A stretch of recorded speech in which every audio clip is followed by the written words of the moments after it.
Hello everyone, welcome back to my channel. मैं सानू चौहान। आज हम लोग फिर से एक साथ हैं और अपने चैनल चौहान सर कॉमर्स वाले में मैं आप लोगों को आज principal of management class 12th का फ्योल्स का 14 प्रिंसिपल ऑफ मैनेजमेंट के बारे में समझाने वाला हूं। तो हेनरी फ्योल वह शख्सियत जिसने जो है 14 प्रिंसिपल ऑफ मैनेजमेंट दिए, जो आज भी हमारे बिजनेस को सफल बनाने के लिए बहुत ज़्यादा इंपॉर्टेंट है और हम लोग इसे फॉलो भी कर रहे हैं। तो हेनरी फ्योल के बारे में थोड़ा सा बता दूं भाई। हेनरी फ्योल जो है 1841 से 1925 तक इनका एक कार्यकाल रहा, जीवन काल रहा। और Henry Fayol was a French management thinker, एक फ्रेंच का बंदा था ये, और फ्रेंच मैनेजमेंट थिंकर था।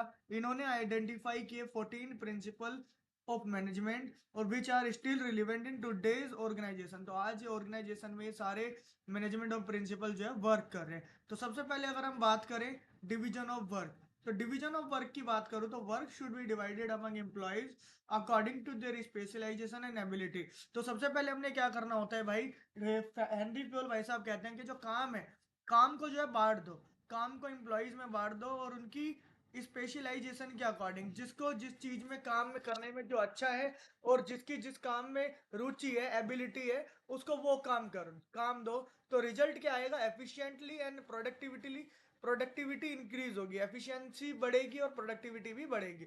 अथॉरिटी एंड रिस्पॉन्सिबिलिटी, तो authority is the right to give order. भाई देखो, अथॉरिटी और रिस्पॉन्सिबिलिटी, हेनरी फ्योल क्या कहते हैं भाई साहब की, अथॉरिटी दे दीजिए और रिस्पॉन्सिबिलिटी भी दे दीजिए।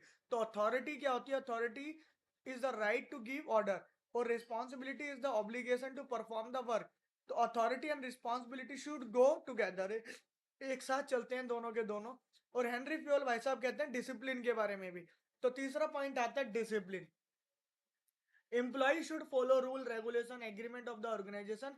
तो डिसिप्लिन बहुत ज्यादा इंपॉर्टेंट है कि भाई समय से आए समय से जाए, सारे रूल्स एंड रेगुलेशन एम्प्लॉय जो है फॉलो करे। यूनिटी ऑफ कमांड बहुत इंपॉर्टेंट है भाई, कि यूनिटी ऑफ कमांड का मतलब है, जैसे कमांड मतलब है कि कमांड जो एम्प्लॉय को मिलनी चाहिए वो एक ही व्यक्ति से मिलनी चाहिए, अलग अलग व्यक्ति से नहीं मिलनी चाहिए। तो there must be an one boss. तो an employ should receive order from only one superior, है ना, one employee equal to one boss होता है। अगर यूनिटी ऑफ डायरेक्शन की बात करें तो activities having the same objective should have one head and one plan. तो भाई एक ऑब्जेक्टिव के लिए एक ही प्लान होना चाहिए और एक ही हेड होना चाहिए। अगर अलग अलग प्लान होंगे तो वहां गड़बड़ हो जानी है। Subordination of individual interest to general interest. तो हेनरी फ्योल भाई साहब कहते हैं कि जो सबका अलग अलग इंटरेस्ट है उसको ऑर्गेनाइजेशनल इंटरेस्ट के रूप में लेकर के आना चाहिए, कि the interest of the organization should be given priority.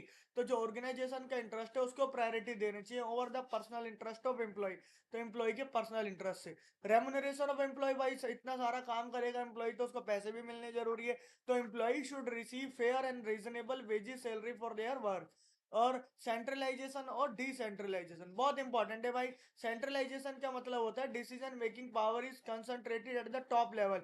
तो सेंट्रलाइजेशन है टॉप लेवल है, और डिसेंट्रलाइजेशन है कि decision making power is shared with lower level. तो जब मैनेजमेंट डिसीजन अपने एम्प्लॉइज से पूछ करके डिस्कशन करके लेता है तो वो डिसेंट्रलाइजेशन है। और सेंट्रलाइजेशन है सारे के सारे डिसीजन जब टॉप लेवल ले लेता है तो उसे डिसेंट्रलाइजेशन कहते हैं। तो फेयोल भाई साहब कहते हैं Fayol supported a proper balance between the two. तो दोनों में जब जरूरत पड़े तो सेंट्रलाइजेशन भी होना चाहिए और डिसेंट्रलाइजेशन भी होना चाहिए। इंपॉर्टेंट है 9 नंबर स्केलर चेन। तो भाई there should be a clear line of authority from the highest to the lowest level. तो भाई स्केलर चेन होती है कि एग्जांपल डायरेक्टर से मैनेजर पे, मैनेजर से सुपरवाइजर, देन वर्कर के पास जानी चाहिए। गैंग प्लैंक एक इंपॉर्टेंट पॉइंट है। गैंग प्लैंक क्या होता है बेटा, कि direct communication between employees at the same level में be allowed in urgent situation में, जो अलाउ करते हैं हम डायरेक्ट कम्युनिकेशन सेम एम्प्लॉय का, सेम लेवल का, तो उसे गैंग प्लैंक बोलते हैं। ऑर्डर, तो right person at the right job and right material at the right place. कहने का मतलब है मेरे भाई कि right person at the right job, तो सही व्यक्ति सही काम पर होना चाहिए और सही जो माल है वो भी सही जगह होना चाहिए, ये बोला गया। तो बेटर यूटिलाइजेशन ऑफ रिसोर्सेज होता है। तो जिस व्यक्ति को जो काम आता है उसको वही काम कराओ और उसी मटेरियल को यूज कराओ, वही मटेरियल दो जो जहां पर रखा हुआ है अच्छी जगह, तो वो व्यक्ति उस मटेरियल का यूज करके अच्छा अपना प्रोडक्टिविटी दे पाएगा। इक्विटी, इक्विटी बहुत इंपॉर्टेंट है भाई। इक्विटी का मतलब है यहाँ पर डिस्क्रिमिनेशन नहीं करना। तो manager should treat employees with fairness, kindness and justice. तो यहाँ पर कोई डिस्क्रिमिनेशन नहीं होना चाहिए। स्टेबिलिटी ऑफ पर्सनल, तो employees should not be change और ट्रांसफर्ड फ्रिक्वेंटली। तो भाई स्टेबिलिटी होना बहुत जरूरी है। अगर एम्प्लॉय स्टेबल रहेगा तो वो संस्था के प्रति जो है ईमानदार रहेगा और लंबे समय के लिए काम करेगा। इनिशिएट, तो इनिशिएटिव के बारे में बात करते हैं। तो employ should be encourage to take initiative and suggestion या सजेस्ट न्यू आइडिया। तो भाई देखो, इनिशिएटिव लेना बहुत जरूरी है कि मैनेजमेंट को क्या करना चाहिए, समय समय पर एम्प्लॉय को मोटिवेट करना चाहिए ताकि वो इनिशिएट ले सके अपने सारे डिसीजंस को करने के लिए, इनिशिएटिव ले सके। स्पिरिट द कॉप का मतलब है mean team spirit and unity among employee. तो management should promote harmony and team work. तो भाई मैनेजमेंट को क्या करना चाहिए कि अपने टीम के अंदर शांति और शांति बनाए रखनी चाहिए और टीम भावना बनाए रखनी चाहिए।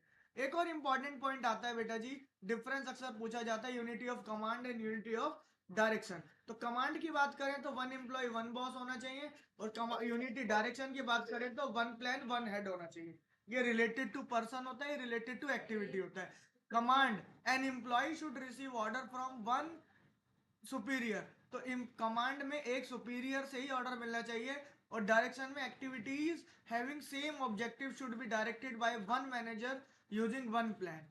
तो भाई कमांड में क्या, it prevents confusion and conflict in receiving order. भाई बिल्कुल, अगर एक ही बंदे से कमांड मिलेगी तो वहां पर कंफ्यूजन और कॉन्फ्लिक्ट होने के चांसेस कम हो जाएंगे। और डायरेक्शन में it ensure unity of action and coordinated efforts. तो बहुत इंपॉर्टेंट है। तो बेटा मुझे उम्मीद है आपको हमारे चैनल के माध्यम से हेनरी फ्योल के 14 प्रिंसिपल समझ में आए होंगे।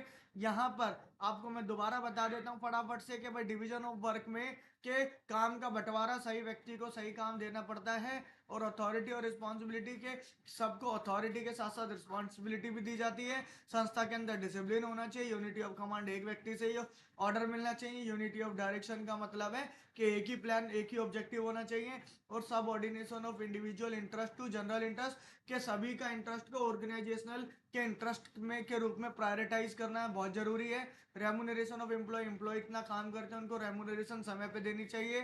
सेंट्रलाइजेशन एंड डिसेंट्रलाइजेशन, तो हेनरी फ्योल भाई साहब कहते हैं कि कुछ डिसीजन सेंट्रलाइज लेवल पे किए जाने चाहिए और कुछ डिसेंट्रलाइजेशन पे। और स्केलर चेन, तो एक ऑफिस के अंदर स्केलर चेन का होना बहुत जरूरी है कि डायरेक्टर, फिर मैनेजमेंट, फिर सुपीरियर, फिर वर्कर। तो ऐसे करके जो है हमारा अथॉरिटी का लेवल होना चाहिए हाईएस्ट टू लोएस्ट। ऑर्डर, तो राइट पर्सन राइट जॉब के लिए, उनको राइट पर्सन का राइट जॉब पर होना जरूरी है। वैसे ही राइट मटेरियल का राइट प्लेस पर होना बहुत जरूरी है, तभी यूटिलाइजेशन ऑफ रिसोर्सेज अच्छे से होगा। इक्विटी के यहाँ पर कोई डिस्क्रिमिनेशन नहीं होना चाहिए। हेनरी फ्योल भाई साहब कहते हैं कि manager should treat employees with fairness and kindness and justice. Stability of personal के, employee should not be change और ट्रांसफर्ड फ्रिक्वेंटली। वही एम्प्लॉयज को लगातार जो है ट्रांसफर नहीं होना चाहिए। Initiative, employees should be encourage to take initiative and suggest new idea. तो हमेशा लगातार एम्प्लॉय को मोटिवेटेड करने रहना चाहिए ताकि वो नए नए आइडिया और नए नए इनिशिएटिव खुद से लेना स्टार्ट कर दे। स्पिरिट द कॉप का मतलब है मेरे भाई कि मींस टीम स्पिरिट और यूनिटी अमंग एम्प्लॉय। अगर यूनिटी होगी, एम्प्लॉयज के अंदर एकता होगी और टीम स्पिरिट होगी, तो मैनेजमेंट जो है शांति की ओर बढ़ेगा और टीम वर्क दिखेगा और अच्छे से अच्छा काम हो पाएगा और मैनेजमेंट आगे की ओर बढ़ेगा। तो मुझे उम्मीद है आप लोगों को जो है चौहान सर कॉमर्स वाले के अंदर क्लास 12th का हेनरी फ्योल के 14 प्रिंसिपल के बारे में अच्छे से समझ में आया होगा। तो हमारे चैनल को सब्सक्राइब कीजिए, ज्यादा से ज्यादा वीडियो को शेयर कीजिए और समय से हमारी वीडियो को लाइक भी करते रहिए कीजिए। धन्यवाद।